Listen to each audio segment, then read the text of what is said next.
And that idea of separation is what's causing a lot of challenge in our world right now, that there's male and female, right? That we have these dynamics where it's this or this instead of this and this. And how do we get all this stuff to work together? I'm Tah Whitty. I am the co-founder of the Condor Approach, which is the world's most comprehensive psychedelic-informed integration seminar and coaching certification.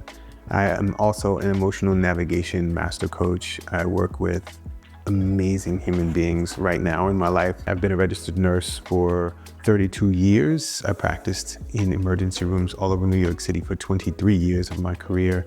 So I know the in and outs of trauma and drama. I've worked with veterans. I've worked with people of all different socioeconomic backgrounds. And I've had my own host of individual human traumas around my body, around violence, sexuality, and all sorts. And I have a leg up when I'm able to completely dissociate myself from the programming and the constructs that I've been steeped in for most of my life so that I can see from an objective lens.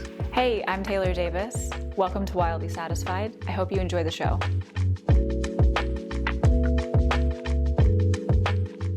Welcome. I'm so excited for this series on the Wildly Satisfied media platform. I'm sitting down with, and I just want to say this, the first man on the platform.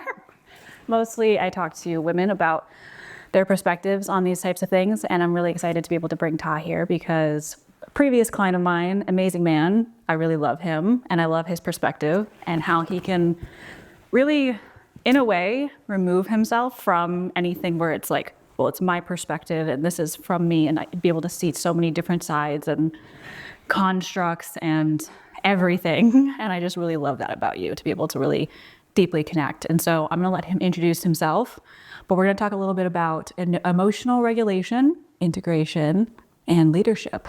So, well, thank you for having me. I'm Tah Whitty. I am the co-founder of the Condor Approach, which is the world's most comprehensive psychedelic-informed integration seminar and coaching certification.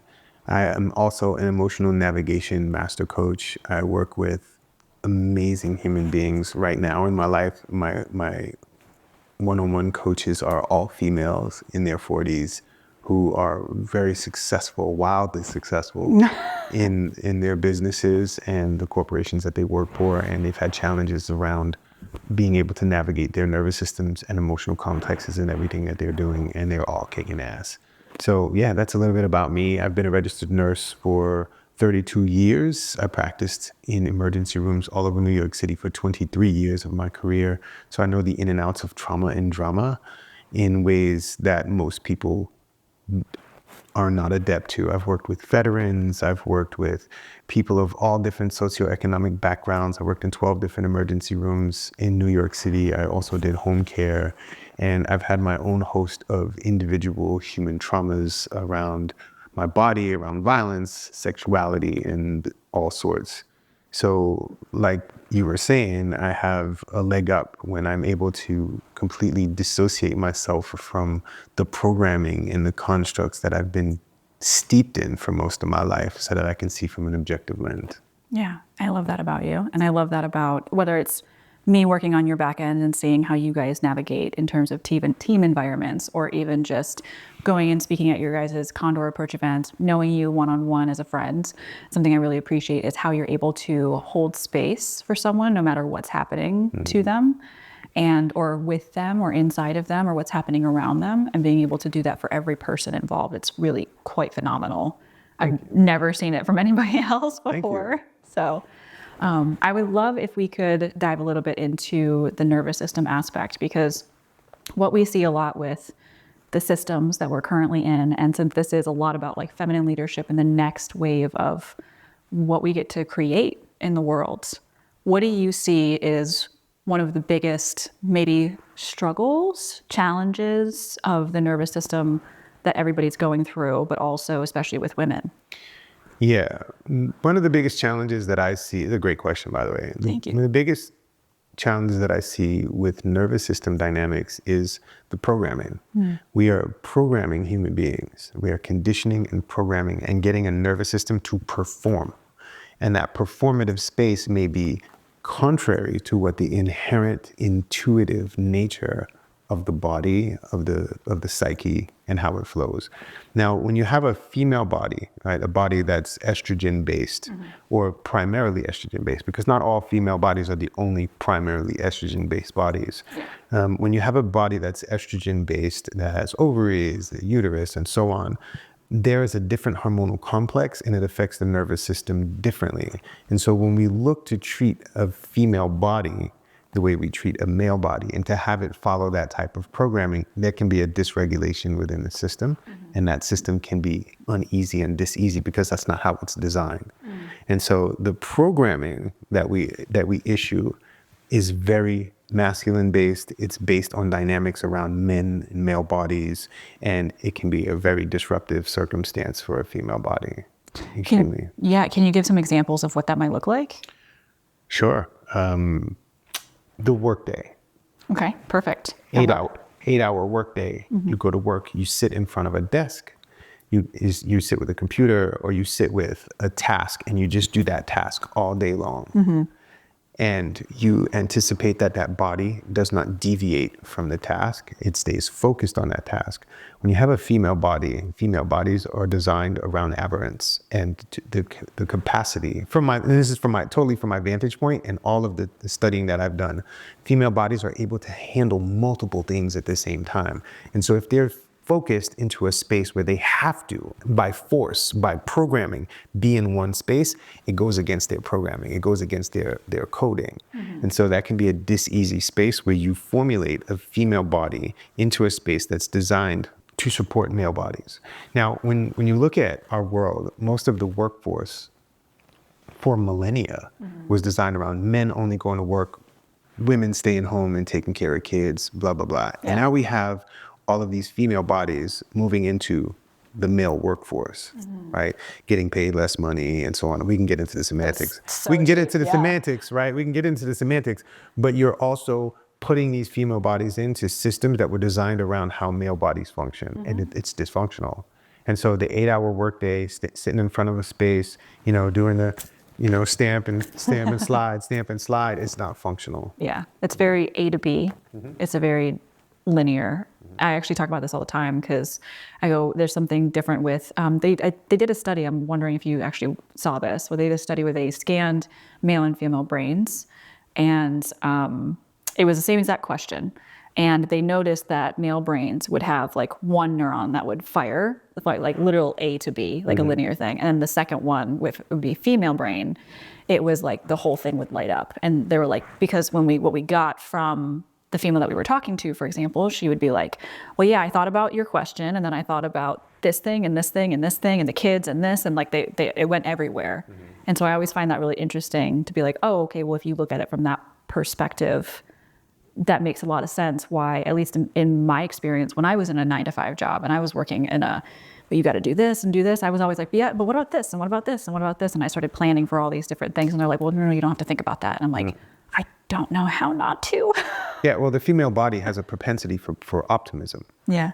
And the male body has a propensity for pessimism.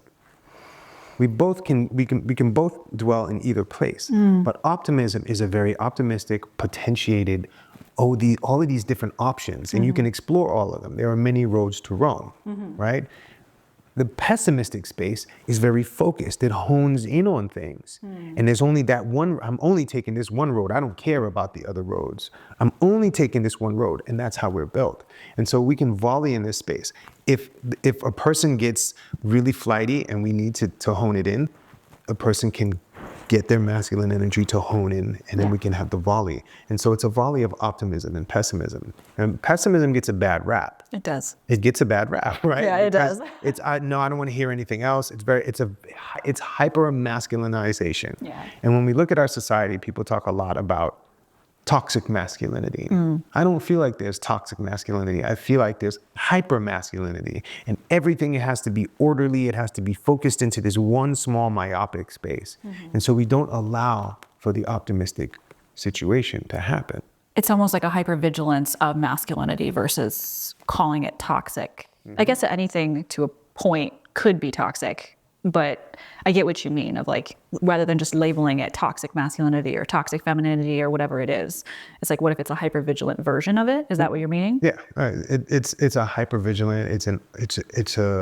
It's overdone, right? There's so much of it. That's the only thing, is that focus. And so toxicity, coming from the nursing perspective, anything that's toxic is there's a threshold that we have where something becomes diseasy, and it becomes an illness, and toxic things become poisonous, and poison will kill you. And so a great friend of mine, Sincere Seven, says that the difference between a medicine and a poison is a dosage. I've heard this, yes, actually. Right? Okay. The difference between a medicine and a poison is the dosage. And so I have a friend, right? Now, this is kind of to veer off, but to make an example, I have a friend that uses cocaine to journey, and he's very meticulous about how he uses it. It's once a week on Thursday. He lays everything out. He has everything dosed out in a particular way, and he goes in and he explores, and he comes back with all these revelations. Now, most people will say that cocaine is toxic. Cocaine is a substance, but when you dose it out in a particular way, it can be functional, just like anything else. As we're seeing with psychedelics, people would say psychedelics are toxic and bad. And now look at what's happening with psychedelics right now. Same thing with cannabis, anything. You can have toxic amounts of water. Yeah. And drown. Toxic amounts of sugar. You can have toxic amounts of oxygen. Yes. Right? And so it all depends on how you're using it. But when it becomes a toxifying circumstance is when it's too much for the body or the psyche or whatever to handle. And so it's just like being exposed to a person. That person's toxic. Well, no, I don't think the person is toxic, but your exposure to that person can be toxifying.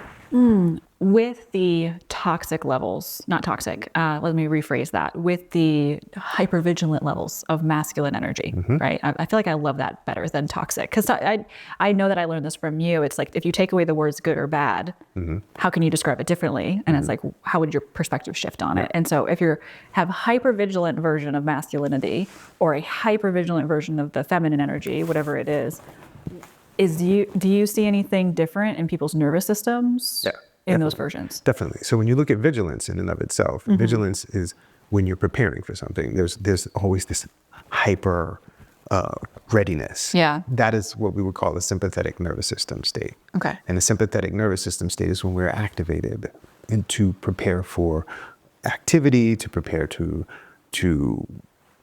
work, Handle stress. to handle stress, whatever. It's a very active state of being. Okay. And so when we activate that way, the nervous system prompts the body, and the body moves different hormones to be able to stay in that state. A hypervigilant state pushes us into what we would call fight or flight. And so when we have the nervous system dynamics, if you were to look at it as a pendulum, your side of the room is parasympathetic, which would be rest, digest, chill out, get into deep thought processes. My side of the room would be sympathetic, which would be prepare for things, do things, activate, to run, to exercise. And at the far end of that would be fight or flight, right? To run away from danger, to hide from danger, okay? And so that's the far end of it. And so the far end of your side would be to go to sleep, to rest, even to dream, or even to die, okay? And so that's the far end of your side. And so this is where you slow down, this is where you speed up. Yes. And when you're in a place of hypervigilance, you're speeding up and ramping up, and it pushes epinephrine, which is adrenaline, it pushes dopamine, it pushes all of these catecholamines into the body that are not designed to be in the body for extended periods of time. They're designed to be in the glands that they're in until they're needed. Then they get pushed out in very small amounts, and they affect the body, right? But if they're in the body and they're constantly going over and over again, the body has to remove those things, and they become toxic. Yeah, you're overdosing yourself on adrenaline and all these things, which is putting you in a state of stress and dis-ease. Right. Yes. So when you look at something like dopamine, right? Dopamine is a big conversation situation. It's a neurotransmitter. Yeah. Okay. It's a hormone that is a neurotransmitter that moves through the body that is a motivator, right? And we are motivated by dopamine, and we get a rush, and there's a sort of physical pleasure to it. Yeah, it's a dopamine hit. Right. And so we talk about this with social media and people being in spaces of toxic dopamine levels. Now, as a nurse, Yeah. okay, dopamine is something that we would administer when a person's blood pressure got so low that they were going to die. We would put an IV in the person and put dopamine in a bag and drip the dopamine into the person so that their blood pressure would go up. Oh, wow. Okay. Oh yeah. See, most people don't know about this stuff, No, and right? that's And why so this is I love why this. this is why being an ER nurse, I have a leg up, or Yeah. just being a nurse, period. And so we put dopamine in a bag, and we would have to put it into an IV pump to titrate it in very small amounts. Okay, Yeah. because if you put a lot of dopamine into a person, their blood pressure will go up and their heart, Yeah. right? Right. You don't want that. The other thing, though, if you put an IV into a person and the IV is not in the vein correctly and the dopamine leaks out around into the skin, it will kill all of the skin and Around. the fat and the tissue around the IV site. It's called necrosis. Oh, right? yeah, okay. Okay. And so this is something that most people don't know about. Small amounts of dopamine are functional. Big amounts of dopamine, dysfunctional for the entire body. Or constant dopamine hits. It becomes a toxic space because it's too much for the body to handle. Right. If the body can't rid itself of it, it's too much to handle. And so if we have nervous systems that are fashioned around hypervigilance, we are pushing dopamine and epinephrine, which is adrenaline, which is not designed to be in the body. It's not as caustic as dopamine, but it also increases the heart rate. It causes an increase in blood pressure and all these things. Yeah. And so when you stress the heart in that way, everything has to catch up. Okay. And then the brain is becoming hypervigilant and the brain wants more oxygen. And so the brain is like, okay, well, I need more oxygen. So I have to put more dopamine. I have to do all these different things. And so you have this dysregulated body that is working in very toxic spaces. And if you put a body that's designed around different avenues and optimism into a space that's hypervigilant, it's probably going to use more dopamine and more epinephrine to drive those masculine processes in a body that it's not designed for. And so this can become a disruptive space for a female body. Can you tell a little bit more of like a specific example of what that might look like? I know you said the 9 to 5, but what you just described where you bring the optimism in, what would that look like in actuality? Like someone getting hired for this 9 to 5 job that's in the super optimized, not optimized, optimism space. They go into this super masculine, let's just say corporate. That's a pessimism space. That's a pessimism space. Yeah. Okay. So tell me what you were meaning by that. Can you give a specific, like an example to ground that a little bit? Yeah. Let's see. Even if it's not work, it could be something else. Well, you get a person who's running a business, right? There are plenty of entrepreneurs who are running a business and they have, let's say it's a female-bodied person that is working with a male-bodied coach.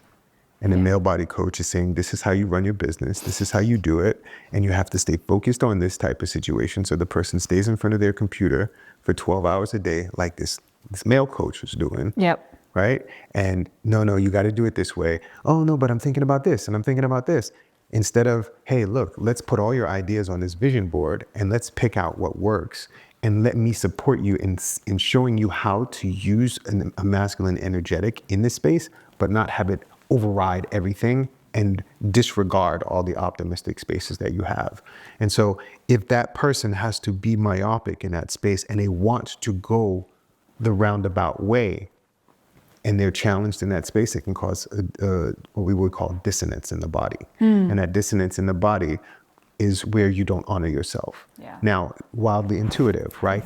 Intuition is a space that does not work in a space of logic.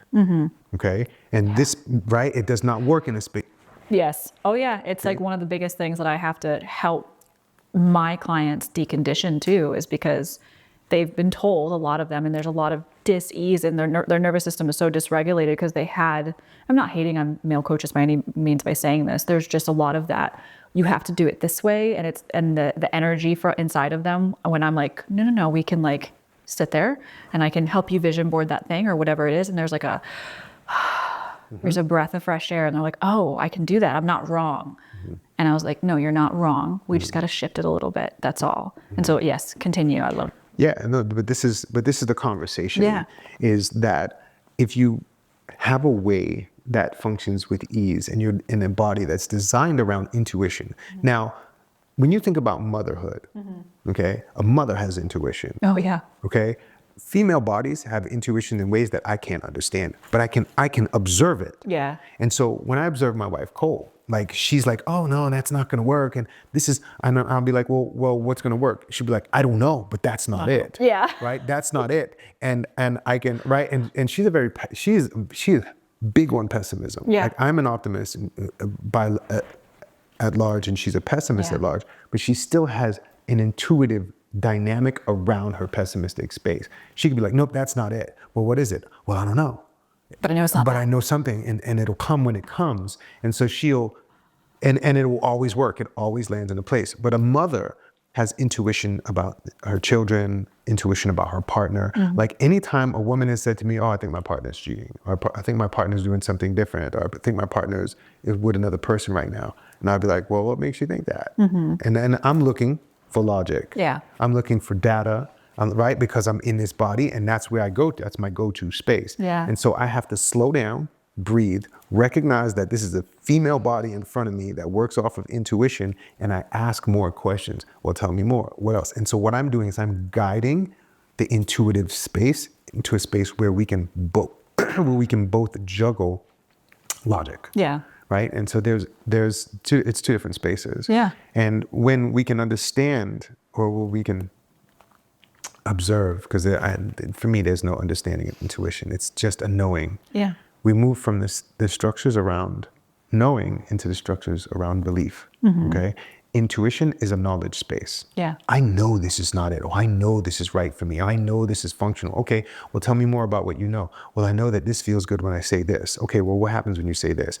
Well, then this happens. And then, well, what happens after that? And this happens. And you kind of guide the person into their intuition, or you guide them with their intuition. And that's the tantra of masculine and feminine energetic. And when we can marry these things, and the male body has to learn to be patient and be in process with the female body and the female psyche and the female intuitive space, that's when the magic happens. But we're so pushed into this agenda of having things harder, faster, more now, which is very masculine, which is very pessimistic, which is very myopic, which is very, very linear. We can't allow for the flow of the feminine to happen. And that's where the challenge space is. I love that you brought this up, because something I've observed, and I feel like it's just such a beautiful invitation for the men in the world, is when I work with the feminine, with women specifically, a female-bodied person, I sometimes will work and I'll see relationships, because I know, like, I've worked with you and Cole, but I have many other clients where they're couples. And what I see a lot of the time is that in such a beautiful way, the male partner is trying to help.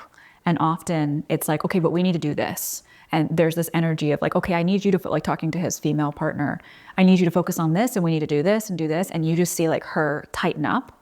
And I'm like, oh, in a way. And they're like, but I'm leading it. And I'm like, no, because in a way it's like her nerve. You can tell me how this actually rolls out. But what I see is, I'm like, in a way it's actually railroading the intuition and the way she needs to flow. And it always, every single time without fail, I always see them tense up a little bit, the female partner. And I'm like, how do we do this where we get to work together? So your nervous system is as the male in the situation, and her nervous system at the same time is being able to work together and be able to do that. And so I'm curious if you ever see anything like that in your work. I see it all the time. Yeah. I see it in my household. I am not without programming into the system. Yeah. And so that's something that I invite anyone who's watching this, including you, to understand that I am not without programming in the system. And so I was taught to fix all the issues that my female counterparts had, whether it's my mother, my sister, the women that I'm in relationships with. You have to fix it. You have to make it better. And you have to make their life easier, which is make your life easier by controlling. Okay? Yeah. So there's a difference between guidance, influence, and control. Yeah. Okay? Now I can guide a person into a space which is a space of influence. I can also control somebody, which is influence on the hard end.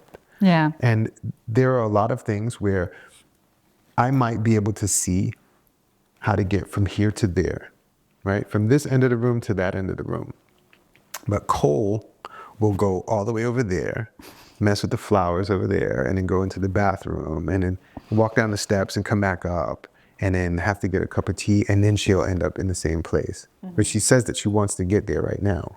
But that's her pathway. Yeah. And if I can't allow the space for that, it becomes a challenge. Now, if she says that she wants to get from here to there in a particular amount of time, and she wants my assistance or my support in that space, I can say, okay, how would you like to be supported? If you start to deviate, do you want me to kind of nudge you back on course, remind you of whatever? And she'd be like, oh, I'd love that. Cool. Hey, Cole, you said you wanted to go over there in 5 minutes. It's 2 minutes and you're over there. I just want to check in and see if this is still the pathway for you. Yeah. Because the pathway can change. Yeah. Okay. The destination can also change. And so that's part of one of the things with working with females is the destination is a moving target sometimes, right? And so being able to understand that and be in that position changes the dynamic. We don't have businesses, we don't have education structures that are built around supporting female bodies in this type of dynamic. And so you have to get your degree in 4 years, right? Instead of getting your degree in 8 years or 10 years, Yeah. right? And it's a system that's based around males who are able to get something done in a linear amount of time when you have all of these other bodies now that are participating in the system that they weren't allowed in before. Yeah. And you're looking to compress into these spaces. That's a challenge. And it also, like, because everybody is not designed, I mean, the nuance of people and how we all behave differently and how we all, not even just male bodies and female bodies, just personality types. If you're into human design, that's another modality, like all the different things. We all operate differently. And to put everybody inside of one system, of one way of working, which actually, if we talked about this earlier, doesn't even necessarily work for the one way that it was supposedly designed for, because there's dysfunction in that as well. Right. It just doesn't work. And I think that's why a lot of our systems and the ways everything is breaking down right now, and I know a lot of people are scared. I always think it's a very beautiful, this is the optimism. I think it's a very beautiful thing. It's terrifying, but it's also very beautiful because there's opportunity in terms of creating new systems that can honor someone else's nervous system, that can honor mine and yours and this person and that person. And so I love that we're having this conversation because there's such nuance. And I know that some people might be like, okay, but we can't account for every person's nuance. And I go, I mean, says who? Right. Says who? That's a construct. Where does that idea come from? Yes. Right. And so it's leaving someone behind is still the idea of separation. Yeah. And that idea of separation is what's causing a lot of challenge in our world right now, that there's male and female, right? That we have these dynamics where it's this or this instead of this and this. And how do we get all this stuff to work together? And it's like, okay, it has to work this way or it doesn't. Yeah. And there's a convenience factor that's involved here. It's very convenient to get to that side of the room in 2 seconds. And it's also very convenient to get to that side of the room in 2 hours and explore the rest of the house, depending on the perspective. Yeah. Right? And so it's a convenience dynamic and how we value the convenience. And that programming gets baked into our nervous systems. And that's a part of it, is the convenience of one type of dynamic or one type of body is favored and valued over another type of body. It's all based on value dynamics. Okay. You know, and when we have oppressive dynamics like racism, classism, sexism, fascism, all of the isms are spaces where we compress and we control for convenience. They're all in that space. And so if it's inconvenient for a person to be all over the place, then what do we do to oppress that and bring it in? And when you remove the judgment of good or bad from oppression, you just see it for what it is. It's an ability to create convenience. And there's a lot of convenience around female bodies. And this is the thing that's not built into businesses, is the consideration of how the female body operates. Yeah. The male body operates on a 24-hour cycle, hormonal cycle. The female body is 28 days, right? And that's relative to the individual. Yeah. And we can go into all sorts of stuff and dive deep into that, but the female cycle of hormones is extended, it's long, and it goes through different phases. Yeah. And so understanding how those phases are and building those phases into a business structure and a structure for a person to be supported in is a new way that we can create business dynamics. And it's not happening right now. We're still focused on, this is inconvenient. If, take your Motrin, shut up, sit down, go in a corner, right? And get the myopic work done. And it's a challenge. Yeah, it's definitely not the way of the future. And I think we're going to end this episode there. We're going to go a little bit into what the future of the making money and what it looks like with the nervous system in the next part of the series, as well as emotional regulation and integration. So I'm excited to talk with Tah about that in the next couple episodes. Thank you so much for listening to this Wildly Satisfied production. I hope you enjoyed the show, and we would love it if you would share it with someone that you love, leave a review, or come tag us on social media at Wildly Satisfied.